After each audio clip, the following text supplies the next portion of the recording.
महाभारत का युद्ध समाप्त हो चुका था।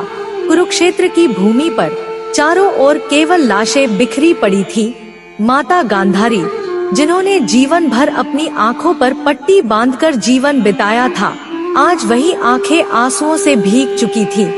तभी श्री कृष्ण शांत भाव से माता गांधारी के पास आकर हाथ जोड़कर बोले, प्रणाम माता गांधारी, मुझे पता है कि आपका दुख बहुत बड़ा है। इस युद्ध में आपके पुत्रों की मृत्यु ने आपका हृदय तोड़ दिया है। माता गांधारी ने धीमे स्वर में कहा, आज मैं तुम्हें मधुसूदन नहीं कहूंगी, आज मैं तुम्हें केवल देवकीनंदन कहूंगी। श्री कृष्ण शांत स्वर में बोले, माता, आप जिस नाम से पुकारेंगी मैं अवश्य उत्तर दूंगा। कहिए आपके हृदय में क्या वेदना है। गांधारी विलाप करते हुए बोली, देवकीनंदन, तुम्हें तो याद ही होगा, 17 दिन पहले मैं 100 पुत्रों की माँ थी, लेकिन आज मेरे पास केवल एक ही पुत्र बचा है, दुर्योधन। उसके जीवन का भी अब कोई भरोसा नहीं है। 100 और 1 के बीच जहाँ भी नजर जाती है वहाँ बस लाशें ही लाशें पड़ी हैं। देवकीनंदन, तुम उन लाशों को पहचानते हो, वे मेरे पुत्रों के शव है। श्री कृष्ण शांत भाव से बोले, हाँ माता गांधारी, इन शवों में एक ऐसा शव भी है जिसे आप जानते हुए भी नहीं पहचान रही हैं। वह शव है आपके सबसे बड़े पुत्र का। यह सुनकर गांधारी बहुत चौंक गई और हैरानी से बोली, देवकीनंदन, यह तुम क्या कह रहे हो? मेरा सबसे बड़ा पुत्र दुर्योधन है और वह अभी जीवित है, तो फिर तुम किस पुत्र के बारे में बात कर रहे हो? श्री कृष्ण गंभीर स्वर में बोले, माता गांधारी, आप तो यह जानती हैं कि बुआ कुंती का सबसे बड़ा पुत्र युधिष्ठिर है, लेकिन यह सत्य नहीं है। असली सबसे बड़ा पांडव तो कर्ण था, जिसे आप सब राधे के नाम से जानते थे।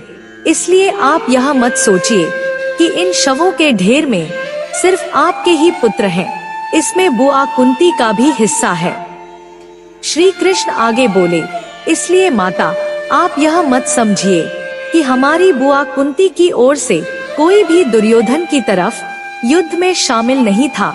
दुर्योधन को केवल लालच और राज करने की इच्छा थी, जबकि राधे कर्ण को सच्ची निष्ठा निभाने की आदत थी। सब कुछ जानते हुए भी राधे ने दुर्योधन का साथ दिया और अपने ही भाइयों के खिलाफ लड़ता रहा।